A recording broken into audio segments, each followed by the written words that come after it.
Press home your attack. If you individually succeed, you will have delivered the most devastating blow against the very vitals of the enemy. Let him have it right on the chin. Send that message to all groups and stations. That was how Air Marshal Harris, Commander-in-Chief Bomber Command, gave his instructions for the largest air raid the world has ever known. At aerodromes up and down the country, well over 1,000 British-built bombers were being prepared for their journey over the heart of Germany's biggest industrial center, the Ruhr.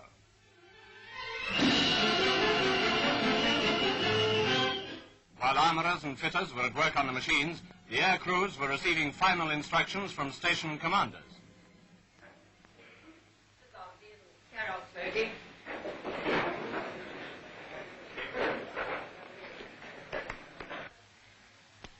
In the opinion of the weather prophets, this is the night, and the plan is on.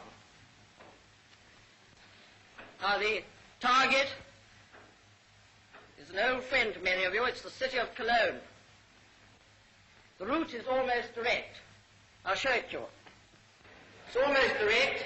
Base, Utdorf, direct to Cologne.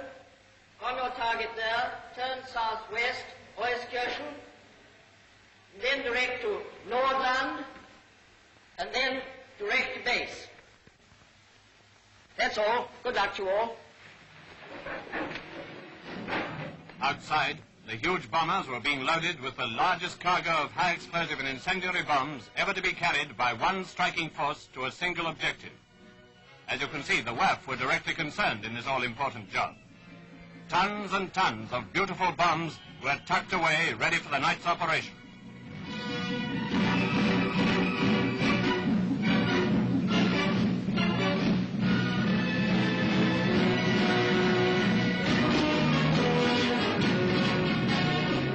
At dusk, the colossal force set out. Heavy bombers of many types took off from aerodromes all over the country.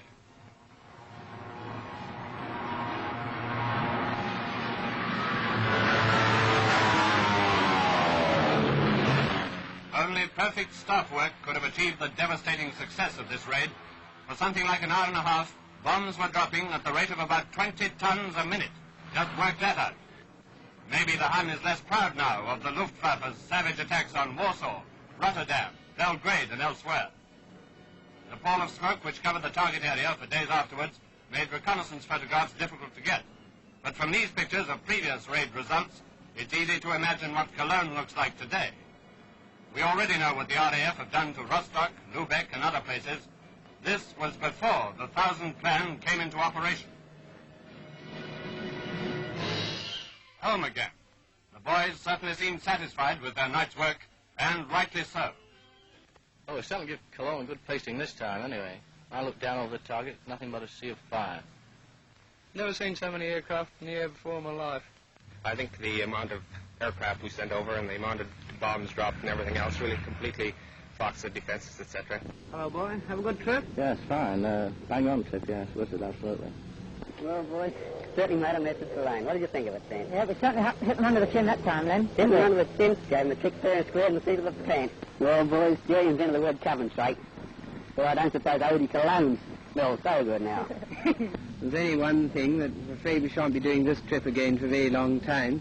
Nice so it was, because there doesn't seem to be very much left to pay attention there.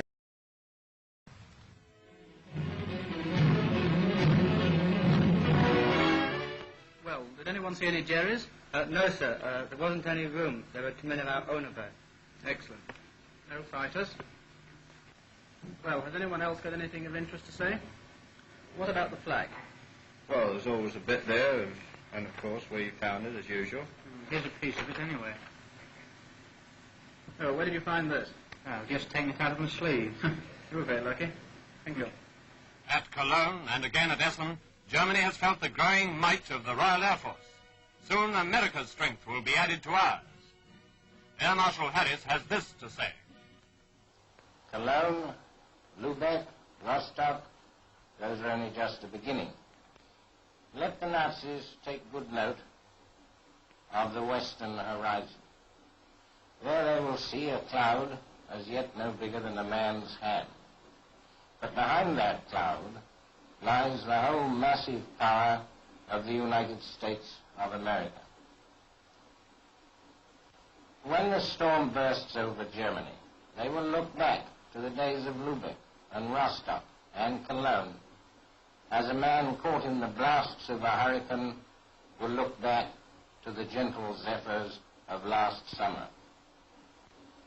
There are a lot of people who say that bombing can never win a war. Well, my answer to that is that it has never been tried yet, and we shall see. Germany, clinging ever more and more desperately to her widespread conquests and foolishly striving for more, will make a most interesting initial experiment.